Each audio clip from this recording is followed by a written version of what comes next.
자, 이제 끝난 걸까요? 갭투자 상품은 아마도 없어지지 않을 겁니다. 여러분들의 본능 자체가 기본적으로 소액 투자를 기본으로 하고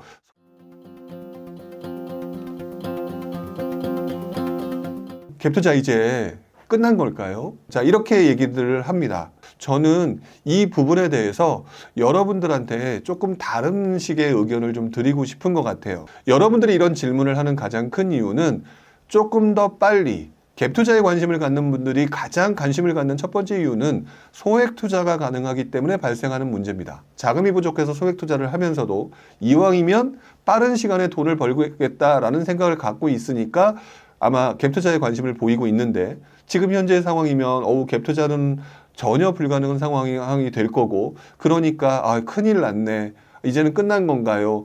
그러니까 무언가 불용님 같은 사람한테 물어보고 싶다, 이렇게 물어보는 경우가 상당히 많은데요.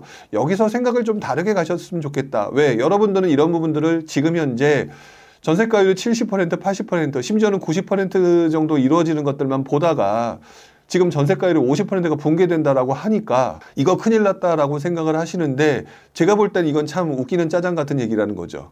너무나 당연한 현상이다. 그리고 미리 언급을 하지만 전세가율이 급락했다, 그러니까 갭투자 앞으로 가능할까? 저는 갭투자라고 하는 이 상품을, 이 투자 기술을 좀비와 같다라고 표현합니다. 아무리 때리고 아무리 총을 쏴도 없어지지 않는 투자 방법 중에 하나다. 자, 그렇기 때문에 결론부터 말씀을 드리면 갭투자 앞으로 가능할까? 갭투자 상품은 아마도 없어지지 않을 겁니다.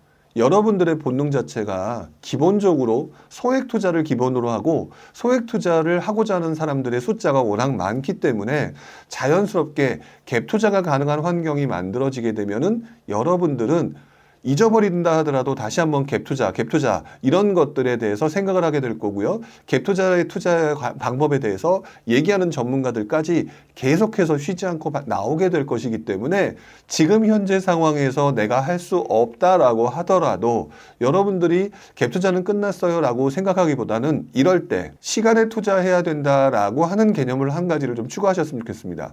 물론 지금 얘기를 들어보고 난 다음에 시간에 투자라는 거는 한참 기다리라는 얘기잖아, 속상해 하실 수도 있는데, 부동산 투자 원래 단기 투자라고 하는 상품도 있지만 흔히 말하는 가치 투자, 중기 투자, 장기 투자도 있다라는 것들을 기억하셔야 되겠죠. 그것들을 얼마나 적절하게 이용하느냐의 문제일 뿐, 사실상 갭 투자가 사라진다, 계속된다라고 하는 부분에 대해서 걱정을 하신다면 갭 투자는 좀비와도 같다.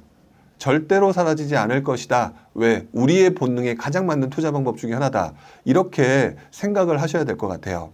가성비님, 저도 그렇지만 돈 따라 움직이는 본능이 맞는 것 같아요 라고 얘기하셨는데, 그렇다는 거죠. 여러분들이 과거 사례를 모르셔서 그런 것 같은데, 과거 사례의 기사를 제가 밑으로 보여드렸죠. 맨 밑에 있는 기사를 보게 되면 전세를 매매로 바꾸려면 서울서 평균 3억 2천이 있어야 된다, 이런 내용들이 나오죠. 자, 지금은 훨씬 더 많이 오른 시장, 10년도 전에는 가격들이 상당히 많이 떨어져 있는 시장. 자, 그랬는데 그 당시에도 서울서 전세 살고 있다가 서울로 매매로 갈아타려면 3억 정도가 들어가야 된다. 그럼 지금은 훨씬 더 큰 시장이라는 거고요. 그리고 그 당시에 전세가 대비 그러니까 매매가 대비 전세가 비율도 상당히 낮았다라는 것들을 언급하고 있는 내용 중에 하나죠. 즉, 바꿔 말하면 예전이나 지금이나 전세가율이 급락하거나 전세권이 떨어져서 지금 보면 50% 붕괴 임박 이런 기사가 맨 위에 있었는데, 50%는 커녕 30-40%의 시장도 있었다라는 사실을 말씀드리고 싶어요. 자, 그 위에 한번 보여드리겠습니다. 매매가 대비 전세가 비중이 올랐다. 집값 전세값 격차 줄었다. 09년 11월 달의 기사입니다. 이 기사를 보게 되면은 매매가 대비 전세가 비중이 올랐다라는 내용들이 있고요.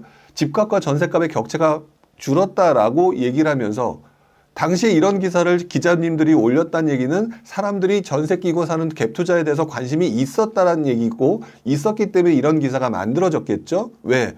기사 헤드라인만 보면서 들어와야 되니까 그런 현상들이 나타났을 거 아니겠습니까? 자, 그렇다면 그 당시 도대체 매매가 대비 전세가 비율이 얼마였느냐를 한번 보여드리는 게 맞지 않을까라는 생각을 좀 해봅니다. 자, 지금 말씀드렸던 2009년 11월 10일자의 기사입니다. 매매가 대비 전세가 비중 올라가고요. 집값 전세값 격차 줄었다. 이런 내용이 나와 있죠. 자, 이거를 보여드렸고요. 자, 그 다음에 다시 실제 신문 기사라는 걸 보여드리기 위해서 제가 보여드렸고요. 자, 그 다음에 이때 나왔던 기사를 제가 지금 내용을 카피 떠서 보여드렸습니다. 여기 뭐라고 나와 있냐면은요. 빨간색으로 줄쳐져 있죠. 2009년 현재 강서구의 매매가 대비 전세가 비율이 나와 있습니다. 현재에는 39.5%로 올 초 대비 전세가 비율이 4.2포인트나 더 커졌다. 즉 4.2라고 얘기하니까 2009년 초에는 35% 정도 됐다는 얘기죠. 즉 여러분들은 어떤 틀에 빠져 계신다는 얘기예요. 여러분들은 7, 80% 정도 되는 게 정상적이라고 생각을 하지만 집값이 상승하는 상승장 후반부에 접어들었을 때는 당연히 전세가율이 떨어지면서 집값이 올랐으니까 그 당시에 39.5%가 매매가 대비 전세가 비율이었다. 라는 것들을 확인할 수가 있다는 거죠. 근데 지금 좀 전에 나왔던 기사에 뭐라고 나왔죠? 50%가 붕괴될 것이다. 뭐 옛날같이 똑같이 떨어지지 않는다고 할지라도 옛날에는 39점 몇 퍼센트, 30 몇 퍼센트도 있었고요.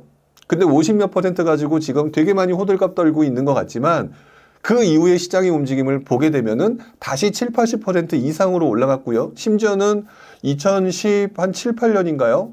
그때 같은 경우는 서울의 아파트를 매매 전세 갭을 끼고 1,000만 원 주고 살 수 있는 시장으로까지 변화됐던 시기가 발생을 했었죠. 자, 그리고 지금 옆에 나오는 기사를 보게 되면 그 밑에 송파구 같은 경우는요. 올 초 전세가 비율이 27.8%에서 31.8%다.